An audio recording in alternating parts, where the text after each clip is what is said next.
Charlie and the Chocolate Factory by Roald Dahl. Chapter 10. The Family Begins to Starve. Read to you by Mrs. Moore. During the next 2 weeks, the weather turned very cold. First came the snow. It began very suddenly one morning, just as Charlie Bucket was getting dressed for school. Standing by the window, he saw the huge flakes drifting slowly down out of an icy sky that was the color of steel. By evening it lay 4 feet deep around the tiny house, and Mr. Bucket had to dig a path from the front door to the road. After the snow there came a freezing gale that blew for days and days without stopping, and oh, how bitter cold it was. Everything that Charlie touched seemed to be made of ice, and each time he stepped outside the door, the wind was like a knife on his cheek. Inside the house, little jets of freezing air came rushing in through the sides of the windows and under the doors, and there was no place to go to escape them. The 4 old ones lay silent and huddled in their bed, trying to keep the cold out of their bones. The excitement over the golden tickets had long since been forgotten.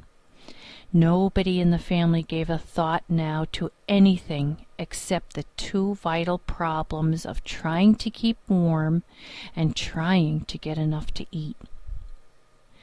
There's something about very cold weather that gives one an enormous appetite. Most of us find ourselves beginning to crave rich, steaming stews and hot apple pies and all kinds of delicious warming dishes. And because we are all a great deal luckier than we realize, we usually get what we want, or near enough. But Charlie Bucket never got what he wanted because the family couldn't afford it. And as the cold weather went on and on, he became ravenously and desperately hungry. Both bars of candy, the birthday one and the one Grandpa Joe had bought, had long since been nibbled away, and all he got now were those thin, cabbagey meals 3 times a day. Then, all at once, the meals became even thinner. The reason for this was that the toothpaste factory, the place where Mr. Bucket worked, suddenly went bust and had to close down. Quickly, Mr. Bucket tried to get another job, but he had no luck. In the end, the only way in which he managed to earn a few pennies was by shoveling snow in the streets. But it wasn't enough to buy even a quarter of the food that 7 people needed. The situation became desperate. Breakfast was a single slice of bread for each person now, and lunch was maybe half a boiled potato. Slowly but surely, everybody in the house began to starve. And every day, little Charlie Bucket, trudging through the snow on his way to school, would have to pass Mr. Willy Wonka's giant chocolate factory.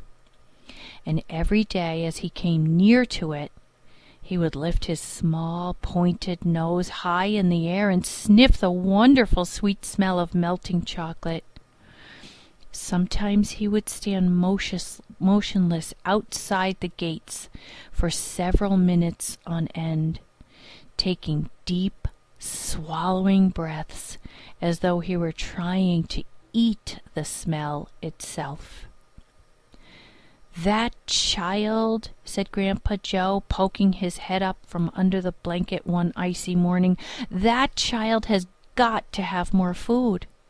It doesn't matter about us. We're too old to bother with. But a growing boy, he can't go on like this.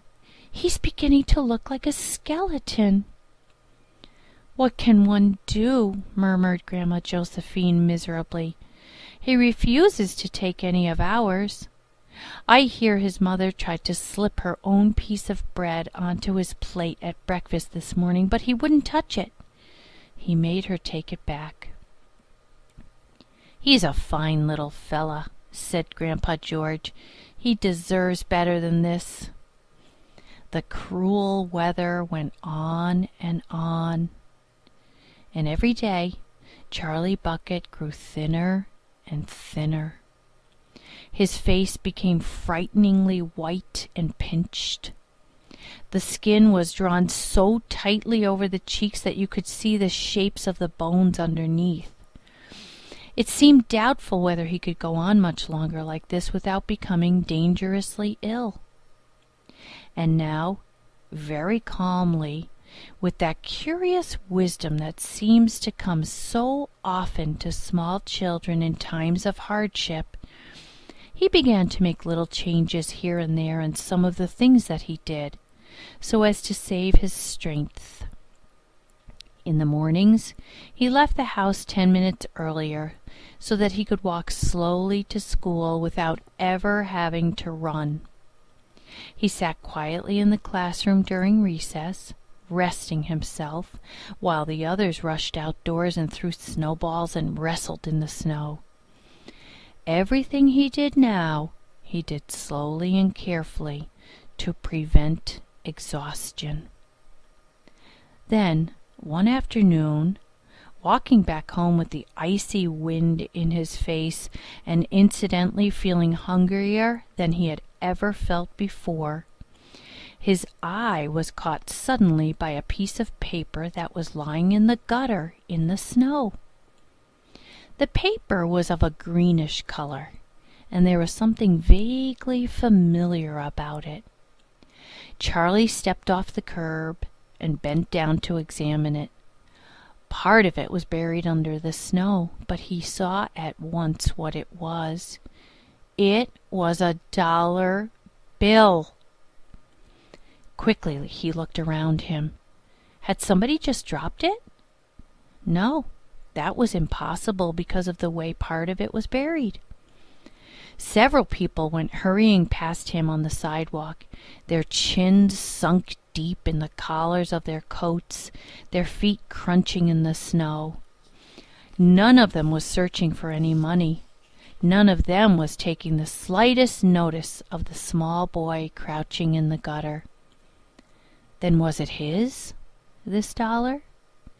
Could he have it?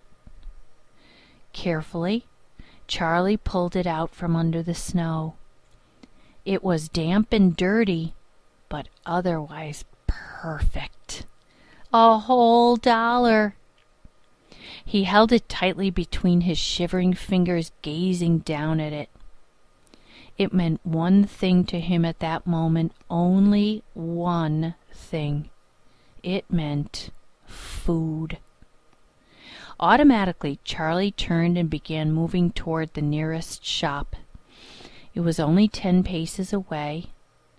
It was a newspaper and stationery store, the kind that sells almost everything, including candy and cigars.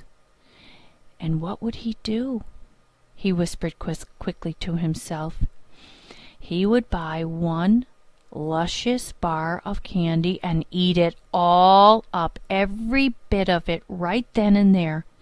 And the rest of the money he would take straight back home and give to his mother.